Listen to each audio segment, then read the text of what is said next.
Welcome in to Texans Today, everybody. I'm your host, Jeremy Chuggs, and coming up on today's program, what can stop the Houston Texans from being title contenders this season? They've been one of the most talked about teams in the media all offseason long. People are already saying the Texans, they could be one of the favorites to dethrone the Chiefs in the AFC. I'll let you know just some areas of concern that we need to, discuss before the season goes, and what I think are the only ways that the Texans aren't title contenders this season. Because if you go back to my record prediction video, I have them going 12-4-1 this season. I think they're going to be a fantastic team, one of the best teams in the AFC.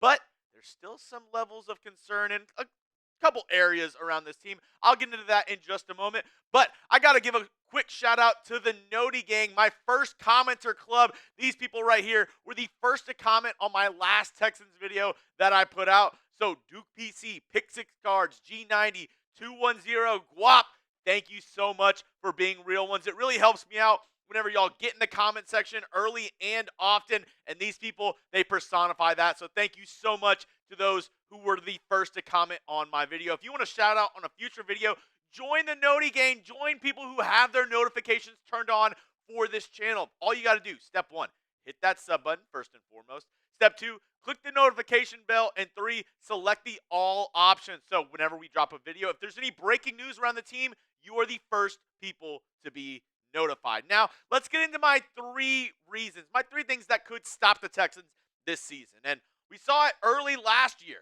Injury concerns, and there's a couple that have already popped up for the Houston Texans this year. I really do think, this squad, with some of the injuries that they've already sustained with this team, it worries me just a little bit of, what is going to happen moving forward. Are these guys going to be able to come back? Because Derek Stingley Jr., Tytus Howard, Christian Harris, Jimmy Ward, CJ Stroud, all bring their own level of injury concerns. Derek Stingley Jr. has been injured a lot in the past. Tytus Howard was out half of last year. And then Christian Harris, we're not getting him till week 5 of this season.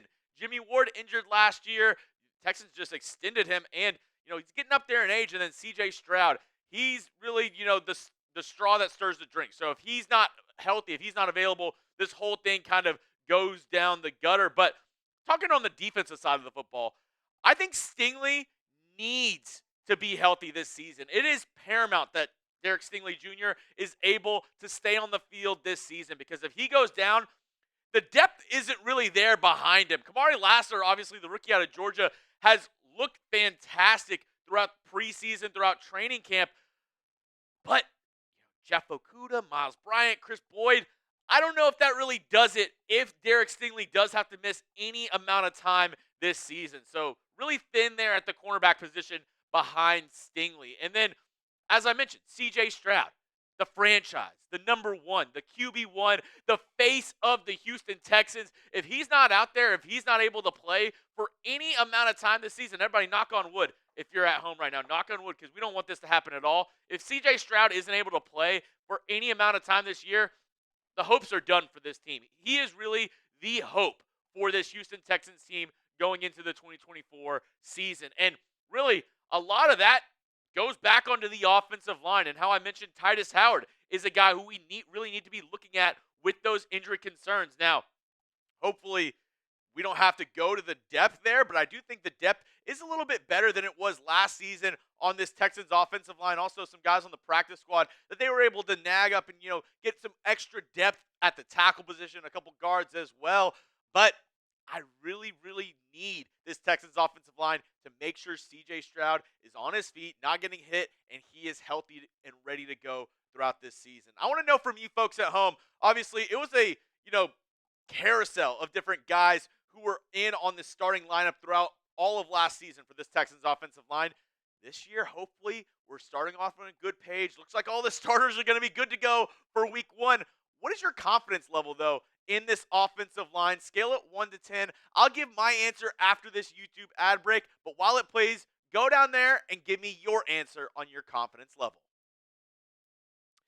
My confidence right now is at about a 7. It's about a 7 right now, and the reason why it's not an 8 is because mostly Tytus Howard, I don't know where he's going to be at or how he's going to be moving forward at that right tackle position. Like I said, he missed over half of the season last year. But a sneaky great pick that the Texans made that at least gives me a little bit more comfort is they went ahead and they drafted Blake Fisher in the second round of this year's NFL draft. He's a really good tackle. Swing tackle has been getting some reps at left tackle, right tackle as well. And I do feel confident if he does need to step in for a little bit of time, maybe even an extended period of time at either tackle position, that he can at least hold down the fort for this Houston Texans team. Now, coming up, I have two more things that could stop the Houston Texans this year. But before I get into those, before I break down everything you need to know about this Texans team, couldn't do today's show if it wasn't for our amazing sponsors over at Factor. Go check them out today. That link is going to be in the comment section and description of today's video. Losing weight and eating healthy can be a difficult, daunting task. I know the struggle of trying to eat better and struggling with the time commitment to cook at home.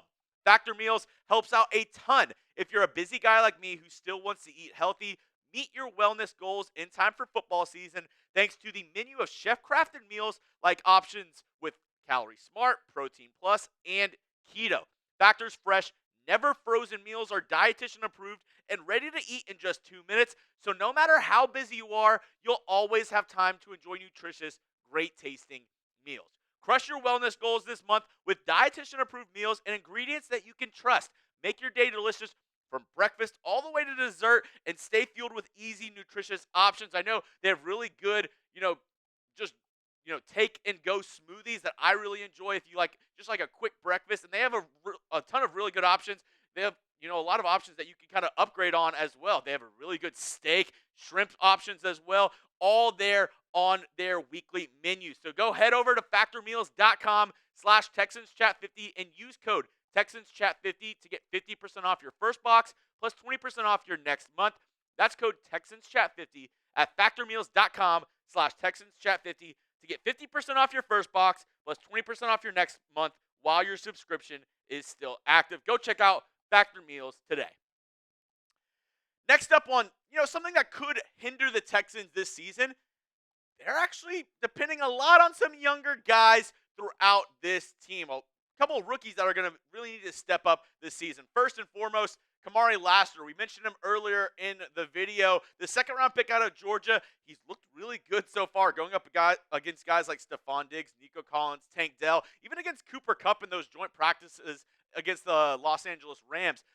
But throughout the season, I know it's a little bit of a longer season that he's used to than in college, even though Georgia Bulldogs, they made it pretty far in the college football playoffs while he was there, even winning a title while Lassiter was playing for them. But he really needs to step up this season if this Texans defense wants to be a title-contending defense and really go up against some of the heavy hitters in the AFC. Along with that, another safety that could be getting significant time this season for the Texans, Kalen Bullock. In that secondary, two rookies. Not only Kamari Lassiter, but also Kalen Bullock on the back end. The third-round pick that the Texans, they actually traded up for out of USC. He has been getting a lot of run because Jalen Petrie, Jimmy Ward, they've been playing a lot in the slot. They've been playing a lot, in the box for this Texans defense. And they're relying on guys like Kalen Bullock to really step in and be that, guy in the backfield or that guy, deep in coverage who's not going to allow any deep passes. Kalen Bullock, he's got a lot on his shoulders going into this season. Not a rookie, but still a young guy in my opinion. Kenyon Green, the former first-round pick out of Texas A&M, struggled his rookie season. Then last year, got hurt in the preseason, was out all of last year. Looks like he's a new guy, though. He looks like he's a lot more healthy than he was his rookie season, a little bit more beefed up. DeMeco Ryan said he really tackled his rehab this past season, and he's really expecting a lot out of Kenyon Green going into this year. He's going to be your starting left guard, so a lot on Kenyon Green's shoulders. Can he really live up to that first-round hype and be not even a starting left guard in this league, one of the best left guards in this league? I really think he has that ability if he can put it all together and really be able to protect C.J. Stroud's blind side alongside Laremy Tunsil. And then the guy right next to him who's playing center, Scruggs, only played in 7 games last year in the regular season, 4 sacks allowed on the year, but he was playing left guard. He wasn't playing his natural position of center. They went ahead and moved Scruggs back to center, the position that they drafted him for out of Penn State. Will he be able to produce this season and really hold down the center spot for this Texans team, especially with Jarrett Patterson behind him, who I think is a decent center. He's not as good of a run blocker, but played well in the pass game last year for this Texans team. Really looking at Juice Scruggs to see if he can hold down that center position and this entire offensive line. Because DeMeco already called out the O-line earlier this offseason, saying, they need to open up more holes. That was whenever he was referencing Damian Pearson, the reason why he maybe wasn't getting, the production that we all expect out of Damian Pierce being the RB2 for this team. I really think this offensive line needs to step up, not only, protecting C.J. Stroud, but also trying to get this run game going. The Texans, Nick Caserio, they went out and traded for Joe Mixon this offseason, expecting this run game to be a lot better. They were bottom 10 in the league last season. Can this run game take the next step forward in this Bobby Slowick offense, as well as keep C.J. Stroud protected throughout the year? The offensive line has a lot to prove for this Texans team. And another guy that I really want to look at, Henry To'o. The name's so nice, they said it twice. The linebacker, he was expected to be, the third guy on the team, play a minor role, like come in, maybe be a starter in base packages and then sub packages. He was going to go ahead and go out, and it would be Christian Harris and Azeez Al-Shaair. Well, Christian Harris is gone for the first 4 weeks of this season with that leg injury, that soft tissue injury. So there's going to be a lot on Henry Toto. There's going to be a lot of eyes on him to step up and be that linebacker next to Azeez Al-Shaair and man the middle of this defense. Second-year man out of Alabama. The Texans seem to really like him. I didn't see a ton from him last year that gives me confidence of him, being the starting linebacker for this team this season. But, time to step up. The opportunity's there for you, Henry Toto. So you need to take this opportunity, grab it by the reins, and say, hey, I can be the Texans starting linebacker. I can step in whenever I'm needed. Now, we have one more thing that I need to break down for you, but if you haven't already, go down and hit that sub button for daily videos around this Houston Texans team. We're going to be having a ton more watch parties, news and rumors videos, breaking news videos, hopefully have some more live shows here and there throughout the year as well. Don't miss out. We're almost 20,000 subscribers. We're so close. We're close to 17,000 right now, but I want to hit that 20,000 mark. I want to hit that mark, and I want to hit it strong. So if you haven't already, go down and hit that sub button for daily Texans videos. The last thing that's stopping the Houston Texans is the conference that they're in. They're in the AFC, which, in my opinion, is considerably more difficult than the NFC because you have this man right here. You have the boogeyman in Patrick Mahomes, which it's tough because you're playing a team that, back-to-back defending Super Bowl champions, going for their third in a row. I mean, how many times has that been done in NFL history? A guy like Patrick Mahomes, he's one of the best quarterbacks in NFL history for a reason. One of the best to ever do it. And then on top of that, you have a ton of other teams in the AFC. These are the top 5 teams that I'm worried about. Some other major competition, not named the Kansas City Chiefs. Number 5, the Cleveland Browns. I think their defense is really good. Myles Garrett, former Texan Deshaun Watson. Can he put it together this season? I'm looking at our Browns host right now. He's giving me one of these. Browns, maybe they can contend for a Super Bowl in the AFC. The Buffalo Bills at number 4. I know they lost Stephon Diggs to the Houston Texans, but Josh Allen's still a good quarterback, and I think they still have a really good roster up there in Buffalo. I think they can still contend in the AFC. We're sticking in the AFC East with the Miami Dolphins at number 3. I like Mike McDaniel. That offense is explosive with Jalen Waddle and Tyreek Hill. They are nothing to be, snuffed at. I know bad taste in your mouth the last time you saw the Dolphins, right? They lost to the Chiefs. They did not look good, but they also had so many injuries going into that game. I think the Dolphins are going to be good again this season. The Cincinnati Bengals at number 2, Joe Burrow, Jamar Chase. That offense is going to be rolling this season. Bengals defense has some sneaky good players in it as well. Trey Hendrickson at edge rusher is somebody who does not get the love that he deserves. I think the Bengals are going to be a good team this season. And then who the Texans lost to last year, the Baltimore Ravens. They have Lamar Jackson. They added Derrick Henry in the backfield. Will they take that next step and maybe beat the Kansas City Chiefs? Or will it be the Houston Texans? Let me know. What AFC teams worry you? Is it the Chiefs the most? I mean, it should be the Chiefs. Everybody should say the Chiefs, but besides the Chiefs, the Ravens, maybe the Bengals.